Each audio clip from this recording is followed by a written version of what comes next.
Yo les postos, les postas, c'est Sacha, bienvenue dans cette nouvelle vidéo.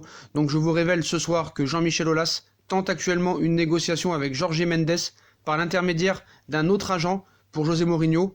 Donc voilà, les discussions sont en cours et on va vous dire pourquoi Mourinho aurait tout intérêt à accepter l'offre de Lyon et Lyon, ainsi au contraire aussi pareil, doit nommer Mourinho. Pourquoi Aulas doit nommer Mourinho? Absolument.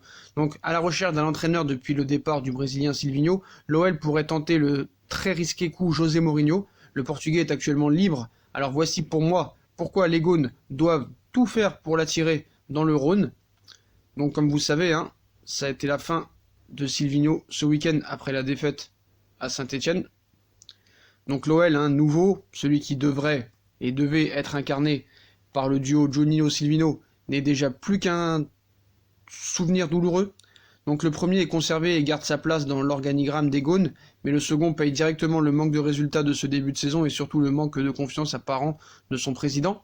Un nom plus clinquant que les autres émerge désormais, celui de José Mourinho, l'ancien entraîneur de l'Inter de Milan, du Real Madrid, Chelsea ou encore Porto.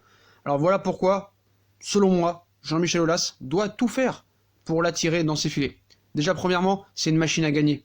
2 Ligues des Champions, 2 Ligues Europa, 8 titres de champions nationaux, 8 coupes nationales, la liste est longue et parle pour le Portugais. José Mourinho est une véritable machine à gagner, que ce soit au Portugal, en Italie, en Espagne ou en Angleterre. Si Lyon veut vraiment s'opposer au PSG sur la scène nationale, voire même avoir de plus grandes ambitions sur le continent, faire découvrir un nouveau championnat au mou s'apparenterait à un judicieux choix. Ses méthodes sont controversées, mais à part Manchester United, où il a plus ou moins échoué, il a quand même gagné une Ligue Europa, une Coupe de la Ligue et a fini 2e du championnat anglais, Mourinho a été champion partout, même face au grand Barça de Guardiola avec le Real Madrid. Outre sa réussite avec des grandes équipes, il a su surprendre comme en témoigne son doublé Coupe de l'UEFA Ligue des Champions avec le FC Porto en 2003 et 2004, sans le moindre titre depuis 2012 et une Coupe de France remportée face à l'US Quevilly. Recruter un coach ayant la gagne dans le sang pourrait pour moi satisfaire plus d'un supporter lyonnais. Il y a aussi le caractère adéquat. Donc l'Olympique lyonnais ne laisse personne indifférent. Souvent critiqué, le club rhodanien a pour l'habitude de faire jaser avec comme figure de proue son président Jean-Michel Aulas, et s'il y a bien un entraîneur qui correspond à cette définition, c'est bien le Special One. Intenable en conférence de presse, le Portugais n'a que très peu de rivaux en moment de s'avancer devant les journalistes pour envoyer des messages bien sentis à ses adversaires, joueurs, supporters, voire même dirigeants. Donc l'imaginer collaborer avec Jean-Michel Aulas peut faire peur sur le papier, mais cela pourrait potentiellement déboucher sur une romance inattendue entre deux personnages du football européen, prêts à tout pour défendre l'institution qu'ils représentent. Parmi les frasques les plus mythiques du Portugais, 2 célébrations reviennent régulièrement. La première, une course folle en plein milieu du Camp Nou, après avoir éliminé le Barça avec l'Inter en 2010. La seconde, la main sur l'oreille, au Juventus Stadium après la victoire étriquée de Manchester United. Pour le plaisir, voilà, on vous a mis quelques photos pour les redécouvrir. Et ce serait aussi ainsi une aide pour Juninho. Donc dans cette vague médiatique qui s'est organisée autour de la défaite de l'OL face à Saint-Etienne dimanche soir et du renvoi de Silvinho, un homme a censé être épargné par toutes les critiques, Juninho, directeur sportif, protégé par son président. Il est pour le moment encore intouchable au cœur de l'institution, même si les résultats sportifs sont pour l'instant loin d'être présents.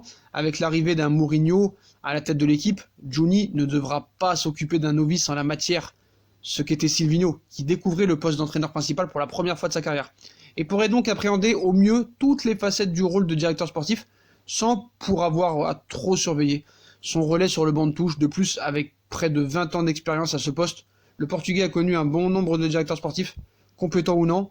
Son vécu pourrait là aussi être profitable à l'ancien maître artificier des Gaunes. Mais comme toujours, il y a un mais. Donc quand Mourinho part, la maison brûle souvent. Voilà, c'est ça le problème. Il est bien là le grand risque de prendre José Mourinho pour Jean-Michel Aulas. Aulas souhaite du long terme, mais le Portugais ne s'est jamais installé plus de 3 ans dans une équipe.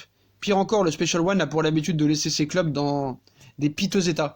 Après ses départs, Chelsea a mis presque 3 ans avant de remporter à nouveau la Première Ligue. Après son départ en septembre 2007 à l'Inter de Milan, il part le lendemain de son sacre en Ligue des Champions en 2010. Depuis, les Nerazzurri n'ont remporté qu'une seule Coupe d'Italie en 2011. À Madrid, les relations très tendues entre lui et les cadres du vestiaire auront eu raison de sa peau à son limogeage en 2013 pour son retour à Chelsea. Il remporte à nouveau la Première Ligue mais se fait renvoyer en décembre 2015 alors que les Blues pointent à la 16e place du classement. vainqueur de la Ligue Europa avec Manchester United en mai 2018. Il est une nouvelle fois remercié en décembre depuis les Red Devils ont dû se contenter d'une 6e place en championnat et ne sont actuellement que 12e. C'est dire l'état des clubs dans lequel a l'habitude de laisser José Mourinho. Ce facteur est une importance capitale aussi et Jean-Michel Aulas doit absolument y porter attention au moment d'un possible choix. En attendant, voir un entraîneur de son ampleur débarquer en Ligue 1 serait un signe ultra positif pour notre championnat. Alors pourquoi pas? Donc les pistes pour remplacer Silvinho maintenant. La défaite face à Saint-Etienne a eu raison de l'entraîneur brésilien. En interne, l'Olympique Lyonnais s'active maintenant pour trouver son successeur. Donc si Mourinho ça se faisait pas, si Laurent Blanc semblerait aussi être l'un des plus cités, d'autres coachs pourraient également prétendre à être sur le banc du club rhodanien. Donc on a parlé aussi de Rémi Garde, Rudy Garcia, Marcelinho, donc voilà, et d'autres. Mais voilà, pour l'instant, la piste numéro 1 serait Mourinho.